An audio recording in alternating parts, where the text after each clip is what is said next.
Merlin is collecting mushrooms out in the forest when he's startled by a loud screeching noise. A beast bursts out of the trees and hurtles toward Merlin. Though he makes a run for it, he trips over and is just about to be torn to shreds when a dark-haired youth steps in front of him. He swings a sword at the creature, but it shatters on impact, buying the two of them enough time to take cover under a fallen log. Once the Griffin takes to the air, and just before he passes out from the wound he sustained in the fight, Merlin's rescuer manages to introduce himself, Lancelot. Merlin takes him to Gaius for treatment. Back at the castle, Gaius assures Merlin that Lancelot's wounds are superficial and that he'll be back to normal in no time. Meanwhile, Arthur and Uther survey the damage done to an outlying village. Arthur tells his father that it has attacked a village and that instead of taking livestock, it took people, and has a taste for human flesh. Uther orders Arthur to be prepared to defend Camelot if the creature makes its way towards it. Having recovered from his wounds, Lancelot stares out at Camelot from the castle windows and shares his lifelong ambition with Merlin to become a knight of Camelot. Eager to repay his debt to Lancelot for saving his life, Merlin promises to talk to Arthur on his behalf. After watching the knights training the next day, as the latest contender to knighthood is taken down by Arthur in 2 swift blows, and listening to Arthur complain about the lack of skill in the new knights. On hearing Merlin speak of Lancelot, he agrees to meet with him, but reminds Merlin that anyone wishing to become a knight of Camelot must be of noble blood.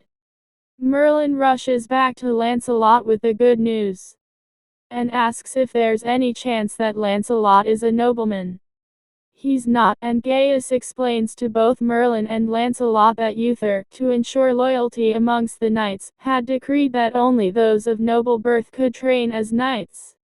Lancelot looks shattered, as he is the sole survivor of a village that was raided, and ever since then has dreamed of defending Camelot. Merlin refuses to give up, and goes to the library to research seals of nobility, and uses magic to forge one for Lancelot, identifying him as the 5th son of Lord Eldred of Northumbria. Lancelot argues against such deception, but Merlin coaxes him into it, saying this: "We're not breaking the rules. We're bending them, that's all. You get your foot in the door. But after that you will be judged on your merit alone. And if you succeed, if they make you a knight, it'll be because you earned it, noble or not. I can't change the way things are done around here, but you can, if you let me help you." Next stop is Guinevere's house, so that Lancelot can be measured for a suit of armor, though all of a sudden, he's more interested in the girl that's doing the measuring. Lancelot the Ahem. This is very kind of you, Gwen, Gwen. Lancelot, Gwen. Gwen, short for Guinevere. Lancelot, ah. Then thank you, Guinevere. Gwen, don't thank me. Thank Merlin. Merlin would do anything for anyone, wouldn't you, Merlin? I think it's great that Merlin's got you this chance. We need men like you. Lancelot, you do. Gwen, well, not me personally, but you know. Camelot. Camelot needs knights. Not just Arthur and his kind, but ordinary people like you and me. Lancelot, well, I'm not a knight yet, my lady. Gwen, and I'm not a lady. Lancelot even summons up enough courage to kiss her hand before he leaves. Outside in the corridor, he's quick to ask Merlin what his relationship with Gwen is, and Merlin assures him that they're just friends. At the next training session, Gwen and Merlin adjust Lancelot's new armor and usher him forward to where Arthur has just completed his drills for the day. Lancelot introduces himself and presents his fake seal, only for Arthur to immediately knock him off his feet. Undeterred, Lancelot gets back up, only to be ordered to clean out Arthur's stables. He turns in confusion to Merlin, who, judging by the thumbs up he's giving him, considers this a step in the right direction. That night Gaius tries to console Merlin on his disappointment over Lancelot, only to get suspicious when Lancelot wanders dazedly in, covered in grime and muck from the stables. The truth comes out, and once again Merlin finds himself on the receiving end of Gaius's patented death glare. Gaius chastises Merlin for forging the seal of nobility, but Merlin passionately declares the rules of knighthood are unfair, and this is the only way he can repay Lancelot for saving his life. The following day Arthur approaches Lancelot sharpening his sword, but fails to catch him off guard when he throws a nearby broom at him. Lancelot catches it easily, and Arthur challenges him to a sparring match. The two of them yank the bristles off their brooms in order to create staffs and begin to bout in the courtyard. Suitably impressed, Arthur tells Lancelot that he's just made basic training, but before anything more can be done, the warning bell sounds. A flood of refugees pours into Camelot, having been attacked by the Griffin.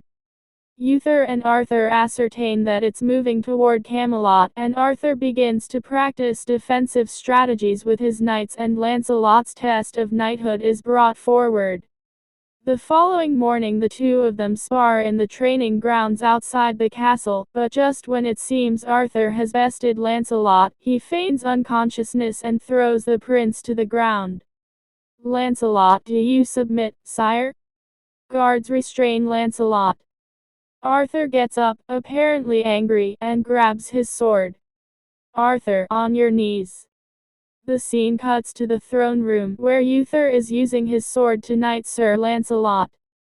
Morgana and Guinevere applaud him as he gets to his feet, though Uther is a little suspicious about Lancelot's claims to nobility and orders the seal of nobility to be examined by the court genealogist, Geoffrey of Monmouth.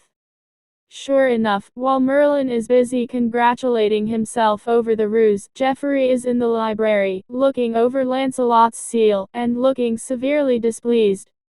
But meanwhile, the party continues as Arthur and Lancelot notice the appearance of Morgana and Guinevere. His eyes on Morgana, Arthur reluctantly asks Lancelot if he thinks she's beautiful. Lancelot answers in the affirmative, but his gaze is fixed firmly on Gwen as she crosses the room to join Merlin. And this is how their conversation takes place. "Merlin, you know what? I think our Sir Lancelot might have eyes for you, Gwen." "Gwen, don't be silly." "Merlin, what? So what if he did? Would that really be so bad?" "Gwen, he's not really my type." Merlin, oh, well, there's a surprise. Sometimes, Gwen, I wonder if you'd know what your type was if he was standing right next to you. Gwen, you're probably right. Merlin, so, come on. Just for the sake of argument. If you had to, Arthur or Lancelot? Gwen, but I don't have to and I never will. Merlin, oh, you are no fun, Gwen. The following morning Merlin and Lancelot stumble out of the bedroom, completely hungover. Gaius gives them a tonic to wake them up, but just then the royal guards burst into the room and seize Lancelot. The gig is up. Thanks to Geoffrey's study of Lord Eldred's genealogy, Lancelot is exposed as a fraud. He's dragged away to the dungeons, and he has the following conversation with repentant Merlin. "Merlin, I don't know what to say to you, Lancelot." Lancelot, you're not to blame. Merlin, yes I am. I pushed you. I made you lie. Lancelot, the choice was mine. My punishment is mine to bear and mine to bear alone. Merlin, I wish there was something I could do. Lancelot, there is. You can stop blaming yourself. But there's no time for moping, as Gaius has just identified the creature as a griffin, a creature of magic, which can only be destroyed with magic. As the knights of Camelot are about to find out, the griffin swoops down into the courtyard, but despite the best efforts of Arthur and his men, they can only walk away with shattered spears. Arthur manages to scare it away with a flaming torch, but it remains unharmed. In the council chamber, Uther disregards Gaius's claims that it's a creature of magic, and orders Arthur to ride out with his knights to finish it once and for all. Before he leaves, Arthur goes to visit Lancelot in the dungeons. And this is their conversation. Arthur, I should have known. How could I have been so stupid?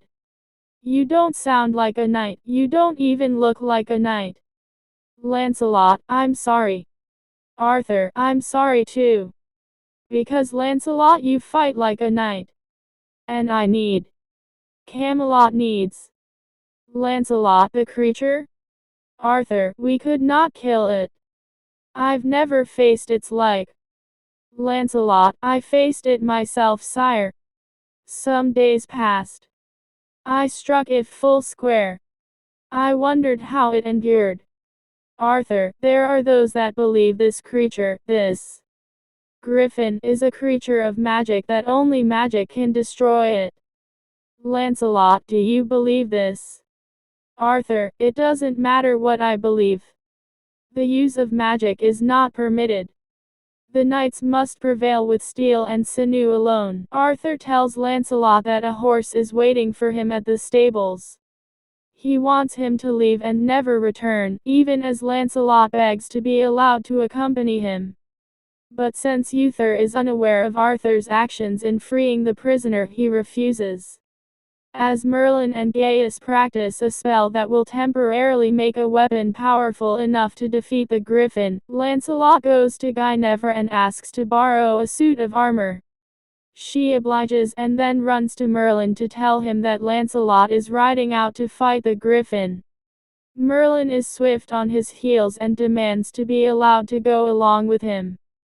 The two of them gallop into the forest after the knights. The two of them come across a clearing of fallen knights, Arthur among them. He's still alive and conveniently unconscious as the Griffin bursts out of the trees and Lancelot prepares his horse for the charge.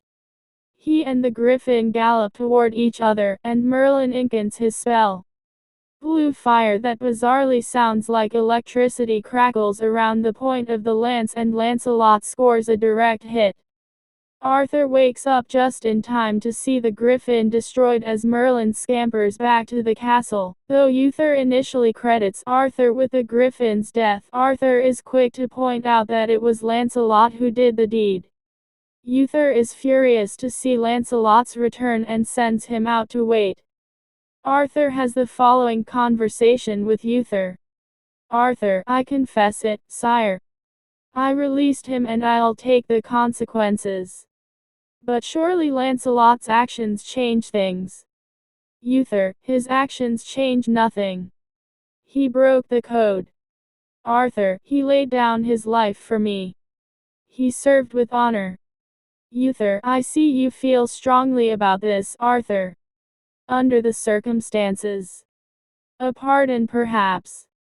Arthur, no, not good enough, father. You must restore Lancelot to his rightful place as a knight of Camelot. Uther, never. The law is the law. The code bends for no man. Arthur, then the code is wrong. Merlin joins Lancelot outside, and is shocked to find that Lancelot also has a brain to go with that noble heart. He knows that Merlin performed magic in order to help him slay the Griffin, but promises to keep Merlin's secret safe. At the same time, he can't bring himself to take credit for something he didn't do, and so enters the throne room to speak with Uther and Arthur. Lancelot, I lied to you both, and now there is conflict between you. I cannot bear that burden as you should not bear mine. I must start again far from here. Then maybe one day fate shall grant me another chance to prove myself a worthy knight of Camelot. Arthur, but Lancelot, you've already proved that to us. Lancelot, but I must prove it to myself. Your Highness.